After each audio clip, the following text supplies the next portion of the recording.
السلام علیکم ورحمۃ اللہ وبرکاتہ نحمدہ ونصلی ونسلم علی رسولہ الکریم۔ غیر اللہ سے ما فوق الاسباب مدد طلب کرنا، اس کے بارے میں اللہ رب العالمین اپنے قرآن میں کیا کہتے ہیں؟ یہ قرآن کا فیصلہ ہے۔ تمام ناظرین سامعین، میں ان سے گزارش کرتا ہوں کہ قرآن مجید کی ان آیات پر ذرا ٹھنڈے دل سے ضرور غور کرنا۔ انشاءاللہ الرحمن اللہ رب العالمین ضرور ضرور آپ کو توحید کی سمجھ عطا فرما دیں گے۔ جنگ بدر میں جب مشرکین مکہ کا 1000 لشکر پوری جنگ کی تیاری کے ساتھ اور اسلحہ کے ساتھ حملہ آور ہوا تو مسلمانوں کی تعداد اس وقت 300 سے کچھ اوپر تھی، 313 تھے یا کچھ کم و بیش تھے۔ تو رسول مکرم صلی اللہ علیہ وسلم وہ یہ صورتحال دیکھ کر اللہ کے سامنے گڑ گڑانے لگے اور اللہ سے مدد مانگنے لگے۔ صحابہ نے بھی اللہ رب العالمین سے مدد مانگی۔ رسول مکرم صلی اللہ علیہ وسلم نے بہت زیادہ اللہ سے مدد کی دعا کی کہ یا اللہ تیرا میرے ساتھ وعدہ ہے، تو اپنے وعدے کو پورا کر دے۔ اللہ آج اگر یہ چھوٹی سی جماعت ہلاک ہو گئی تو تیری عبادت کون کرے گا؟ تو آپ کی چادر بھی آپ کے کندھوں سے گر گئی۔ رسول اللہ صلی اللہ علیہ وسلم کو صدیق اکبر رضی اللہ عنہ نے کہا، چادر بھی کندھوں پر رکھی اور کہا حسبو کا، اے اللہ کے نبی آپ کو کافی ہے، اللہ ضرور آپ سے کیا ہوا اپنا وعدہ پورا کرے گا۔ تو اللہ رب العالمین نے یہ آیت اتار کے اس محمد الرسول اللہ صلی اللہ علیہ وسلم کے عمل کی زبردست تعریف کی۔ فرمایا اذ تستغیثون ربکم فاستجاب لکم انی ممدکم بألف من الملائکۃ مردفین، جب تم اپنے پروردگار سے مدد مانگ رہے تھے، استغاثہ کر رہے تھے مشرکین مکہ کے خلاف، تو فاستجاب لکم، تمہارے پروردگار نے تمہاری دعا کو، تمہاری التجا کو، استغاثے کو، مدد طلب کرنے کے سوال کو اللہ رب العالمین نے قبول فرما لیا۔ اللہ نے کہا میں تمہاری مدد کرنے والا ہوں 1000 فرشتے کے ساتھ جو ایک دوسرے کے پیچھے آنے والے ہیں۔ تو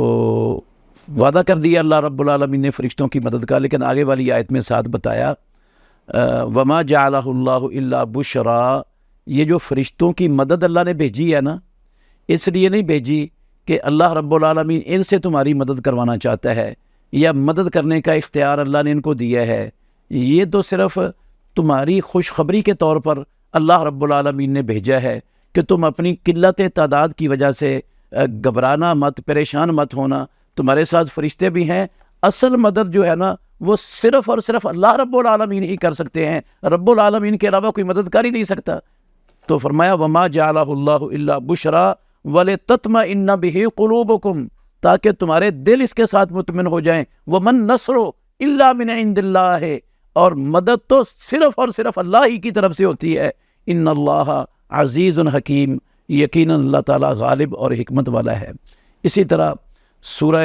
آل عمران کے اندر، یہ سورہ انفال کی آیتیں ہیں، اور سورہ آل عمران کے اندر بھی اللہ نے فرمایا وما جعلہ اللہ الا بشرا ولتطمئن قلوبکم بہ، اللہ رب العالمین نے اس کو فرشتوں کے بھیجنے کو تمہارے لیے صرف خوشخبری بنایا تھا تاکہ تمہارے دل اس کے ساتھ مطمئن ہو جائے۔ ومن نصر الا من عند اللہ العزیز الحکیم، اور مدد تو صرف اللہ کی طرف سے ہی ہوتی ہے جو غالب اور حکمت والا ہے۔ اس کا مطلب ہے فرشتے تو کسی کی مدد نہیں کر سکتے، نہ اور کوئی کسی کی مدد کر سکتا ہے۔ یہ جو ومن نصر الا، ما اور الا یہ کلمہ حصر ہے۔ اللہ رب العالمین نے اس آیت کے اندر حصر کے ساتھ فرمایا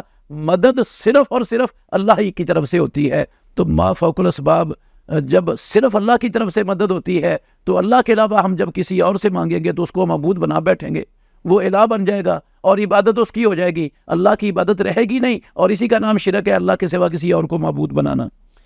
ایک مقام پر اللہ رب العالمین نے فرمایا ینصرکم اللہ فلا غالب لکم، کائنات میں بسنے والو اگر اللہ تمہاری مدد کرے گا تو تم پر کائنات میں کوئی غالب آنے والا ہے ہی نہیں جو تم پر غالب آ جائے۔ وَإِن يَخْذُلْكُمْ فَمَنْ ذَا الَّذِي يَنْصُرُكُم مِّن بَعْدِهِ، اور اگر اللہ تمہاری مدد چھوڑ دے، وہ تمہیں بے یار و مددگار کر دے، تو پھر کون سی ہستیاں دنیا میں جو تمہاری مدد کر سکے اللہ رب العالمین کے چھوڑنے کے بعد۔ وَعَلَى اللَّهِ فَلْيَتَوَكَّلِ الْمُؤْمِنُونَ، اور اللہ ہی پر ایمان والوں کو توکل کرنا چاہیے۔ اللہ کے سوا ایمان والوں کے ایمان کا تقاضا ہے وہ ما فوق الاسباب کسی کو بھی مدد کے لیے مت پکاریں۔ اور فرمایا رب العالمین نے اَيُشْرِكُونَ مَا لَا يَخْلُقُ وَهُمْ يُخْلَقُونَ، کیا یہ دنیا والے ان لوگوں کو اللہ کا شریک ٹھہراتے ہیں ما لا يخلق، جو کسی چیز کو پیدا ہی نہیں کر سکتے، وَهُمْ يُخْلَقُونَ، اور وہ خود پیدا کیے ہوئے ہیں، وَلَا يَسْتَطِيعُونَ لَهُمْ نَصْرًا،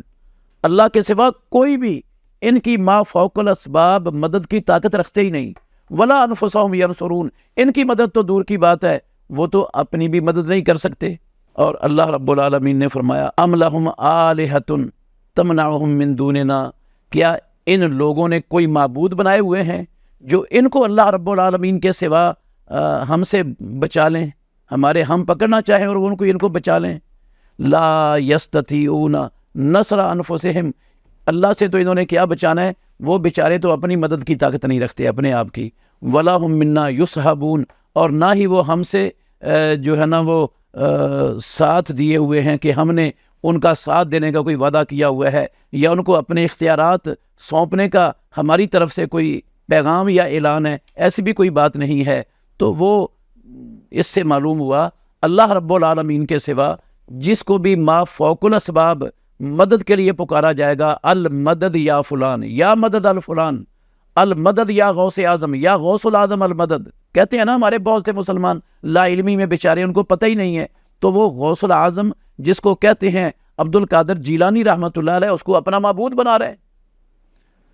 تو ام لہم آلہۃ، یہ میں نے نہیں کہا، اللہ رب العالمین نے قرآن میں کہا ہے کہ یہ ان کے معبود ہیں جن کو وہ اللہ رب العالمین کے سوا پکارتے ہیں کہ وہ اللہ کی پکڑ سے، اللہ کے عذاب سے ان کو بچا لیں گے۔ اسی طرح اللہ رب العالمین نے فرمایا والذین تدعون من دونہ، اور وہ ہستیاں جن کو تم اللہ رب العالمین کے سوا ما فوق الاسباب مدد کے لیے، مشکل کشائی، حاجت روائی کے لیے، دستگیری کے لیے تم پکارتے ہو، اولاد کے لیے جن کو تم اللہ کے سوا پکارتے ہو، لا یستطیعون نصرکم ولا انفسہم ینصرون، وہ تمہاری مدد کی طاقت نہیں رکھتے اور وہ اپنے آپ کی بھی مدد نہیں کر سکتے۔ تو جو اپنے آپ کی مدد نہیں کر سکتا وہ تمہاری مدد کیا کرے گا؟